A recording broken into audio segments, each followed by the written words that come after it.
সবার আগে বাংলাদেশ, বৃক্ষরোপণে সাজায় দেশ।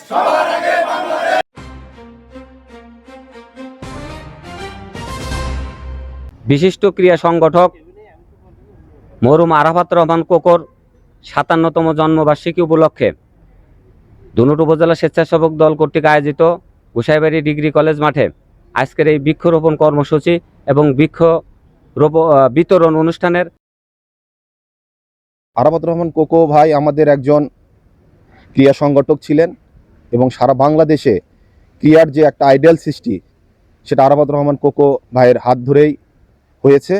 এবং বিশেষ করে আমাদের বগুড়াতে যে আজকে ইন্টারন্যাশনাল মানের স্টেডিয়াম হয়েছে, সুইমিং পুল হয়েছে এবং খেলার যে বিভিন্ন ধরনের স্থাপনাগুলো তৈরি হয়েছে আরাফাত রহমান কোকো ভাইয়ের হাত ধরে হয়েছে। এবং সারা বাংলাদেশে যে আজকে বড় বড় ক্রিকেটার যে নাম করছে বা করেছে এর আইডল ছিল আমাদের আরাফাত রহমান কোকো ভাই। এবং সারা বাংলাদেশে ক্লাব ভিত্তিক, জেলা ভিত্তিক, স্কুল ভিত্তিক যে খেলাগুলো হয়েছে এরও উদ্যোক্তা ছিলেন আরাফাত রহমান কোকো ভাই।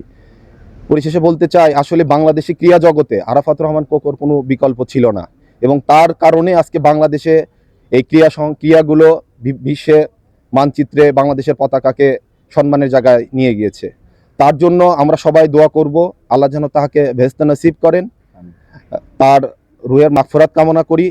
এবং আমরা আজকে যে গাছ বিতরণ করতেছি এর জন্য আল্লাহ পাক এই গাছ একটা পরিবেশের একটা ভারসাম্য রক্ষা করে এবং আমরা চাই যে এই গাছগুলো আপনারা সঠিকভাবে বিতরণ করে নিয়ে যে গাছ রোপণ করবেন এবং তার জন্য দোয়া করবেন। এবং আপনার বাসায় ভাই বোনেরা যারা আছে তারা বাসায় যে তার ভাই বোন পরিবারকে বলবেন যেন আমাদের আরাফাত রহমান কোকো ভাইয়ের জন্য দোয়া করে।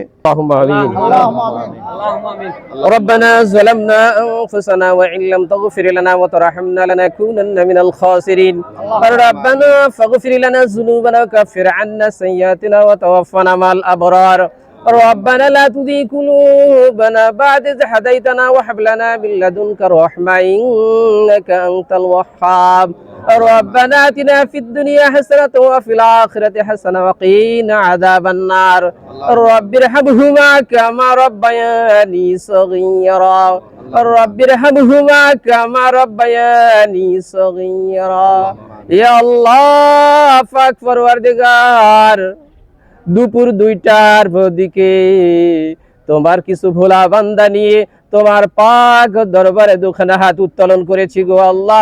মেহেরবানি করিয়া এই কর্মসূচিকে তোমার দরবারে আল্লাহ তুমি কবুল করিয়া নাও। আয় আল্লাহ, শহীদ প্রেসিডেন্ট জিয়াউর রহমানের কনিষ্ঠ পুত্র আরাফাত রহমানের ৫৭তম জন্মবার্ষিকীকে কেন্দ্র করে নিয়ে আয় আল্লাহ তোমার নামে কোরআনুল কারীমের কিছু অংশ তেলাওয়াত করিয়েছি গো মাওলা। মেহেরবানি করে তার জন্য নাজাতের উসিলা করিয়া দিও গো মাওলা। মানাস মিডিয়া, যা দেখি তাই বলি।